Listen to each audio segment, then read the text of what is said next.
मंत्री पूज्य गुरुदेव श्री सौभाग्य मुनि जी महाराज साहब, योग गणेश उपाध्याय भगवान श्री प्रवीण श्री जी महाराज साहब एवं माम जीवन निर्मात्री श्रमणी श्रावणी सदगुरुवर्या डॉक्टर श्री रविलक्ष्मी जी महाराज साहब के पावन चरण कमलों में वंदन नमस्कार करने के पश्चात उपस्थित भव्य आत्माओं, श्रवण भगवान महावीर स्वामी ने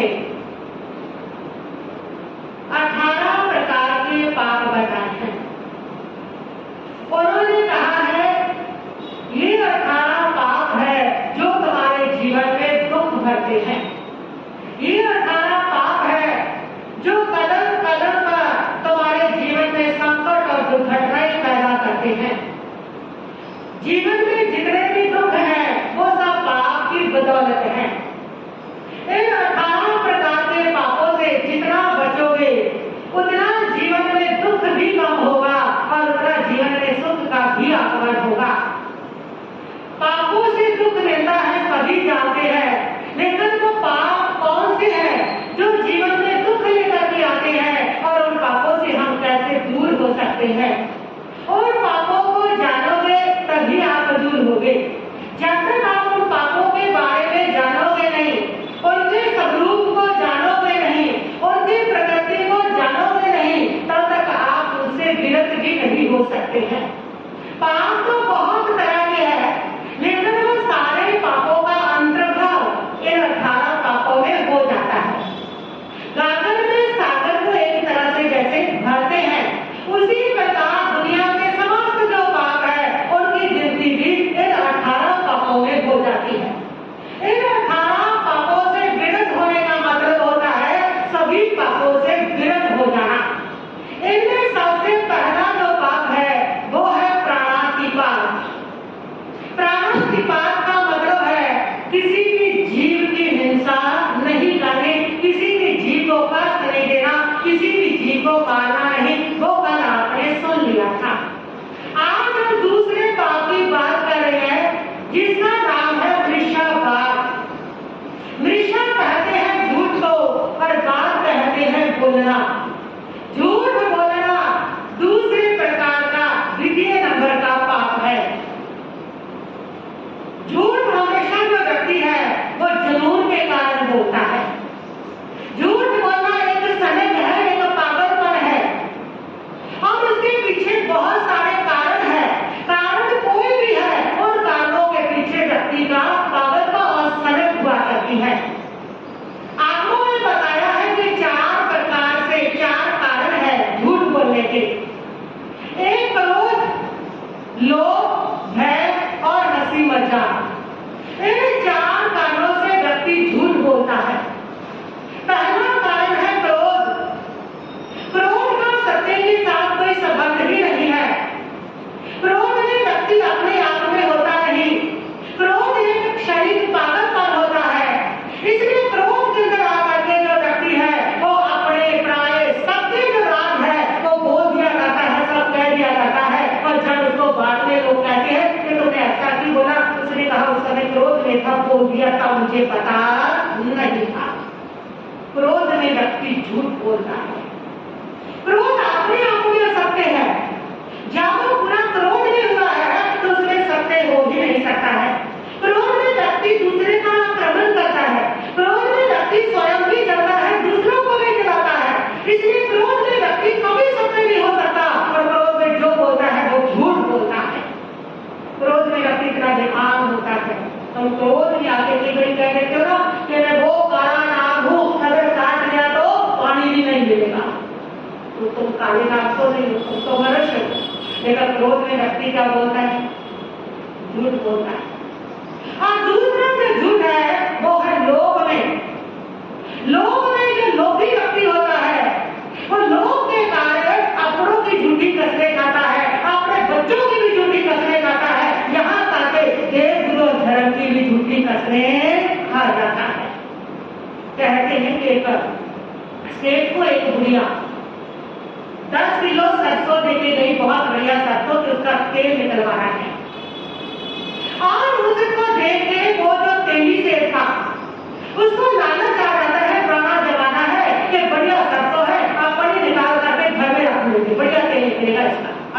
गरीब है वो ब्याज का करते। कुछ दिनों के बाद गुड़िया आई कि भैया मेरा तेल निकाल दिया। कौन सा तेल? कब तुमने मेरे को पैसे दिए थे? पैसे नहीं, मैंने सरसों दिए। काम दीजिए, कोई सरसों नहीं, वो सांप मुकर जाता है और लोग इकट्ठे हो जाते हैं। और दुनिया की ये आदत होती है, जिधर पलड़ा भारी होता है वो उधर ही हुआ करते हैं। उन्होंने देखा कि गरीब गुड़िया झूठ बोल रही है और ये बेचारा तेली थोड़ी झूठ बोलेगा और सारे लोग तेली की तरफ होगी। तो गरीब गुड़िया रोने लगी कि एक तो मेरी सरसों गई और दूसरा मेरे को झूठा भी बना दिया गया। और तब उसने तेली से कहा चलो कोई बात नहीं, तुम एक बार कसम खा लो कि तुमने मेरी सरसों नहीं ली है।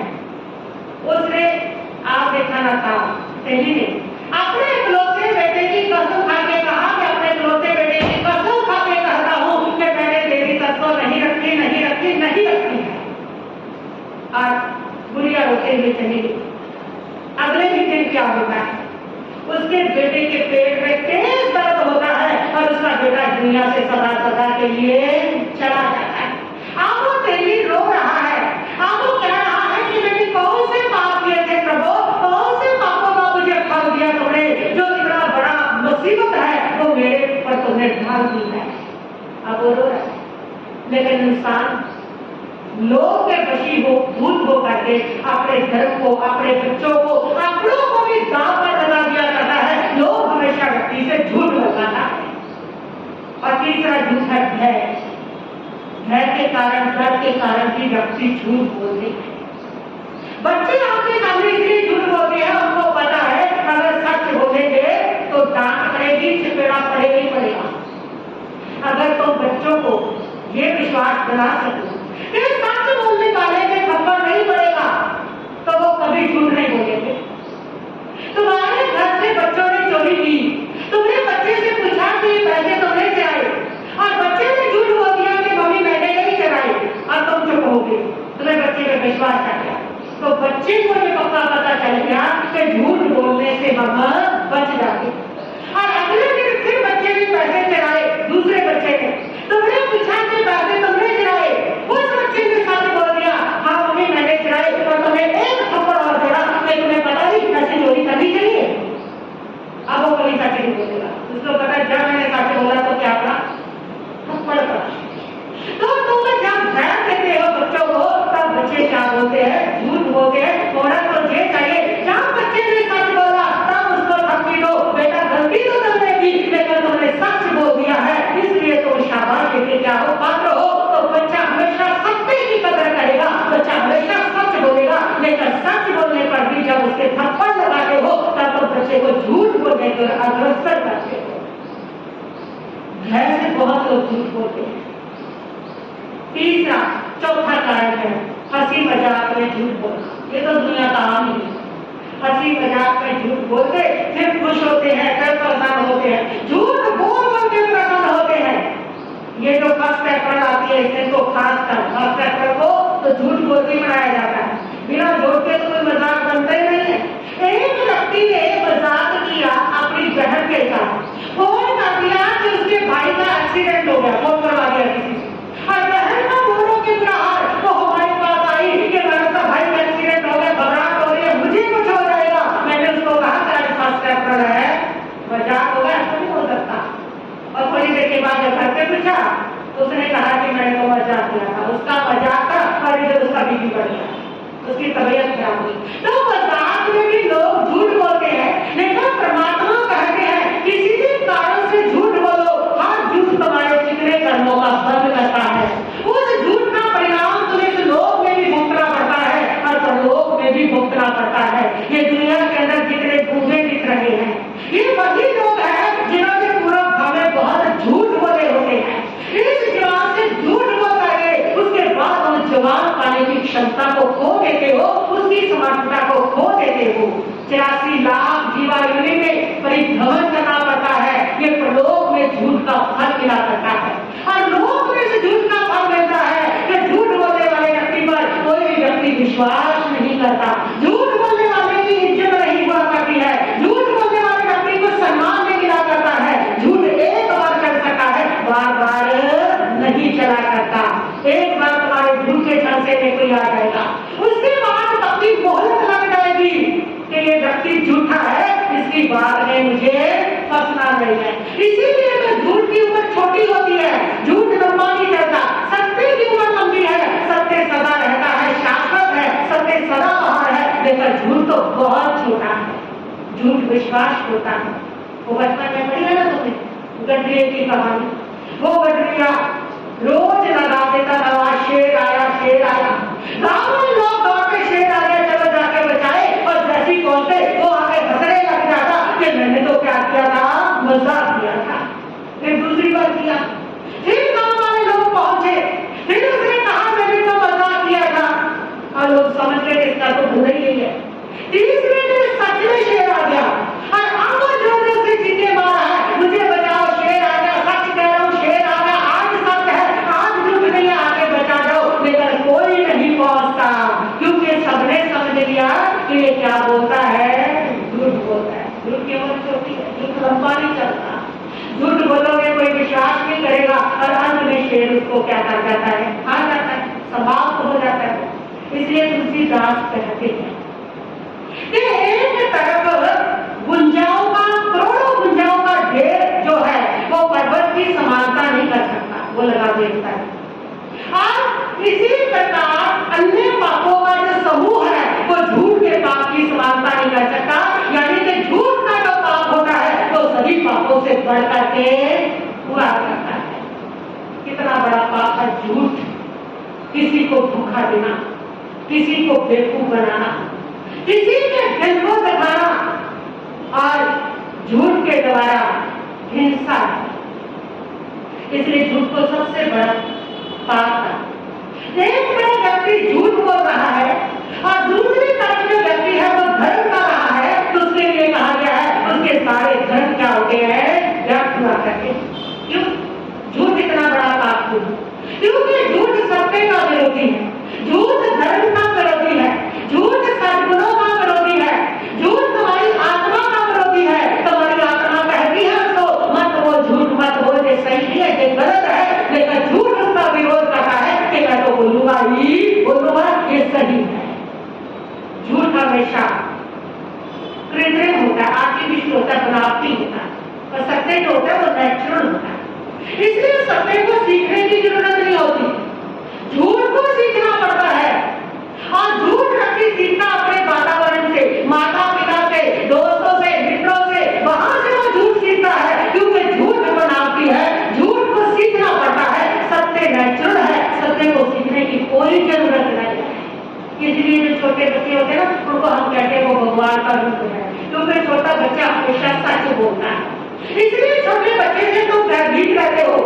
तुम्हारा छोटा बच्चा है और इधर से मेहमान आए हैं और तुम डरे डरे रहते हो, मुझे पता नहीं क्या बोलेगा, क्या बताए, डरे डरे रहते हो।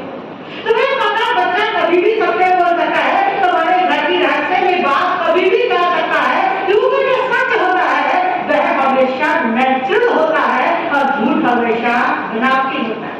कहते हैं कि एक व्यक्ति अपने कमरे के ऊपर वाली मंजिल पे बैठा हुआ था। उसने खिड़की से देखा कि सामने उसका दोस्त आ रहा है। वो अपने दोस्त से मिलना नहीं चाहता था, क्योंकि वो दिमाग आउटा ज्यादा बोलता था। उसने अपने छोटे से पप्पू को बुलाया, बुला के कहा कि पप्पू नीचे जाओ और जाके अंकल को बोल देना कि पापा घर पे नहीं आए, पापा बाजार गए। पप्पू ने कहा ठीक है। वो नीचे गया, दरवाजा खोला। अंकल ने पूछा कि पप्पू पापा तुम्हारे कहाँ गए? उसने कहा कि अंकल पापा घर पे गए हैं, पापा बाजार गए। दोस्त ने दूसरा सवाल पूछा कि कब तक वापस आएंगे?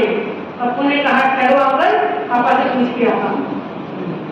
बच्चा तो झूठ नहीं बोलता, क्योंकि सत्य नेचुरल, सत्य में बनावट नहीं है, इसलिए बच्चा उसको बनावट नहीं दे सकता।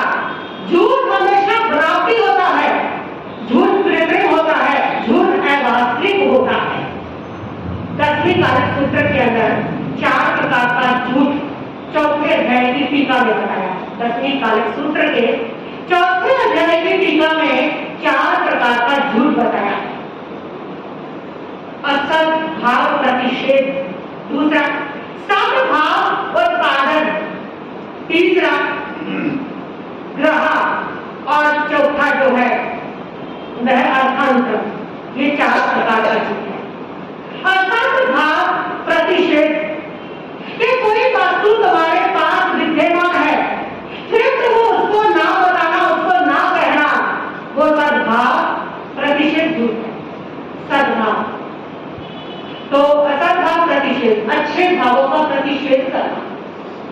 कोई व्यक्ति गुण है किसी के अंदर, उसका निषेध करना, नहीं नहीं वो तो निकम्मा है। कोई व्यक्ति बहुत शांत है, अरे नहीं तुम्हें बड़ा पता है, मुझे पता है, बहुत क्रोधी है वो। इस प्रकार किसी की अच्छाई का निषेध करना वो क्या है? असद्भाव, झूठ। और दूसरा है सद्भाव, उद्भावन। किसी के अंदर सद्भाव की उत्पत्ति है, कोई वस्तु विद्यमान नहीं है, तुम्हारे पास नहीं है, और उस वस्तु को फिर भी विद्यमान बनाना। कोई चीज किसी के पास नहीं है, फिर भी कहना किसके पास है। कोई गुण किसी के पास नहीं है, फिर भी कहना इसमें गुण है। जैसे लोग झूठी प्रशंसा करते हैं, देवताओं की झूठी प्रशंसा, और उनके अंदर वो गुण नहीं होते, फिर भी उनके गाते चले जाते हैं। वो भी क्या है? दूसरे प्रकार का झूठ है। और तीसरे प्रकार का झूठ है उल्टा करके बताना, जैसे गाय को घोड़ा कहना, घोड़े को गाय कहना। चौथे प्रकार का झूठ है निंदा करना। ये निंदा की प्रवृत्ति आज बहुत चली हुई है। निंदा करने वाले लोग अपने आप को बड़े विद्वान समझ रहे हैं, महान समझ रहे हैं, लेकिन उनको नहीं पता कि इस लोक के अंदर, परलोक के अंदर महान कर्मों का बंद करके दुखों को भोगने जा रहे हैं। परलोक में तो लोगों को दुख मिलता ही है, लोक में भी वो लोग नसीब के पास मानते हैं, लोग में भी उन लोगों को कीर्ति ही मिला करती है। और निंदा तो कभी किसी की करनी आया नहीं। निंदा करना तो धर्म का संबंध ही नहीं। निंदा कौन करता है? जिस व्यक्ति का जीवन खुद का दुर्गुणों से भरा होता है, वह हमेशा दूसरों की निंदा करता है, और जिसके जीवन में दुर्गुण नहीं, वो हमेशा दूसरों की प्रशंसा करता है। इसीलिए प्रशंसा करने वाले को महान कहा गया, निंदा करने वाले को पापी कहा गया है। ये तो धर्म ग्रंथ कहते हैं। इसलिए महान पुरुष जो है उन्होंने कभी किसी की निंदा नहीं की। क्यों? क्योंकि उनके अंदर कोई दुर्गुण है ही नहीं। जो स्वयं दुर्गुणों से भरा होता है उसको दूसरे में दुर्गुण दिखाई देते हैं, इसलिए वो दूसरों की क्या करता है? निंदा करता है। इसलिए महान पुरुष किसी की निंदा नहीं करते। और भगवान ने निंदा करने की इजाजत दी, भगवान ने निंदा करने को कहा है तो स्वयं की निंदा करने को कहा है, दूसरे की निंदा को पाप बताया है कि दूसरे की निंदा पाप है। और निंदा करने वाला व्यक्ति बदचारी है, क्योंकि प्रभु कहते हैं दूसरे की निंदा करने की कोई जरूरत नहीं। ऐसी दुनिया में कोई वस्तु नहीं, ऐसा दुनिया में कोई व्यक्ति नहीं जिसके अंदर कोई गुण नहीं हो। बिल्कुल निर्भर कुछ नहीं होता, गुण होता है, कोई ना कोई तो होता ही है। और निंदा करने वाला उसके गुण का क्या करता है? निषेध करता है, उसके उनके गुणों को लोप करता है। इसलिए निंदा करने वाला सबसे बड़ा बदचारी होता है, सबसे बड़ा पापी होता है, जो किसी के गुणों को लोप करता है और सिर्फ अपने वाले जो दुर्गुण है उसको दूसरे में दिखाई देने लगते हैं। वो धर्म का निषेध करता है, सत्य का निषेध करता है। इसीलिए परमात्मा ने तुम धर्म का निषेध ना कर सको, सत्य का निषेध ना कर सको, इसलिए किसी की निंदा करनी क्या बताइए? मना की है कि कोई निंदा करने, सबके अंदर कोई ना कोई गुण होता है। जब तुम उसकी निंदा करते हो तो उसके उन गुणों का, उसके उस धर्म का, उसके उस सत्य का निषेध करते हो। भगवान की वाणी है, ऐसी कोई वस्तु, ऐसा कोई व्यक्ति नहीं जो पूरी तरह से निर्गुण हो, सबके अंदर कुछ ना कुछ गुण रहते हैं। इसीलिए निंदा करने मना की। लेकिन फिर भी लोग निंदा करके अपने आप को महान समझते हैं कि हम कोई बड़ी क्रांति कर रहे हैं, हम बड़े क्या हो गए हैं? विद्वान हो गए हैं, वैसा समझते हैं। उनको ये नहीं पता जो भगवान मना कर रहे हैं उसको हम क्या करते चले जा रहे हैं, करते चले जा रहे हैं। तो ये चार प्रकार का इसमें परमात्मा ने निंदा को झूठ में दिया। तो ये चार प्रकार का क्या होता है? झूठ होता है। और झूठ जो होता है, एक झूठ में अनेकों पाप करते हैं, और एक झूठ ना बोलने से अनेकों पाप क्या होते हैं? टलते हैं। एक झूठ बोलने से कहते हैं कि एक संत के पास एक व्यक्ति आया, संत ने उससे पूछा कि तुम जुआ खेलते हो? उसने कहा नहीं महाराज। शराब पीते हो? उसने कहा नहीं महाराज। मध्य मांस खाते हो? उसने कहा नहीं महाराज, ये तो कभी भी। तो बीड़ी सिगरेट? नहीं, ये भी कभी नहीं। किसी प्रकार का कोई नशा? नहीं महाराज, कभी नहीं। और स्त्री का मन? नहीं, ऐसा तो कभी नहीं, ये तो हो ही नहीं सकता। तो महाराज ने कहा कोई ना कोई अवगुण कोई तो होगा, इसका मैं पहचान करा। उसने कहा कि महाराज एक ही अवगुण है कि झूठ बोलता हूँ। और झूठ बोलता हूँ इसका मतलब क्या हो गया?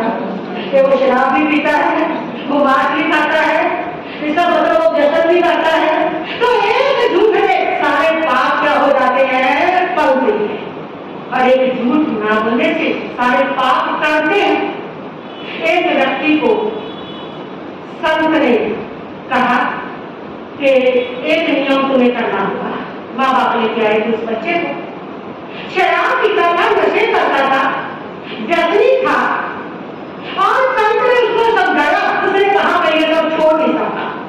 संत ने कहा चलो ठीक है ना छोड़, एक बात तो छोड़ देगा मेरे कहने से, क्या? झूठ नहीं बोलना, बस इतना छोड़। उसने कहा चलो ठीक है, इसमें मुझे कोई हर्ज नहीं है, करवा दो बचना। झूठ बोलने का प्रत्याख्यान उसने ले लिया।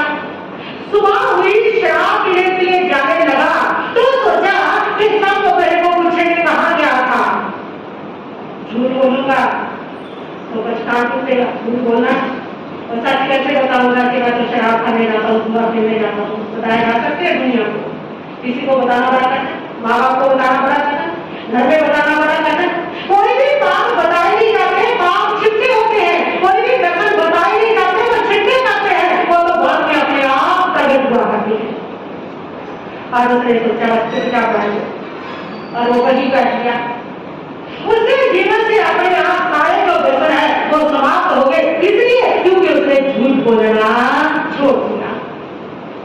झूठ जो होता है, जब तुम एक झूठ बोलते हो ना, उस झूठ को बचाने के लिए फिर तुम दूसरा झूठ बोलते हो, क्योंकि झूठ को झूठ ही बचाएगा, झूठ को सत्य नहीं बचाएगा, झूठ को धर्म भी नहीं बचाएगा। झूठ को अगर बचाएगा तो वो झूठ बचाएगा, झूठ ही उसकी रक्षा करेगा। इसलिए जब एक झूठ बोलते हो तो तुम दूसरा झूठ भी बोलते हो उसको बचाने के लिए, फिर उसको बचाने के लिए तीसरा झूठ, फिर चौथा झूठ, बस झूठ में झूठ बोलते चले जाते हैं, हजारों झूठ बोल जाते हैं।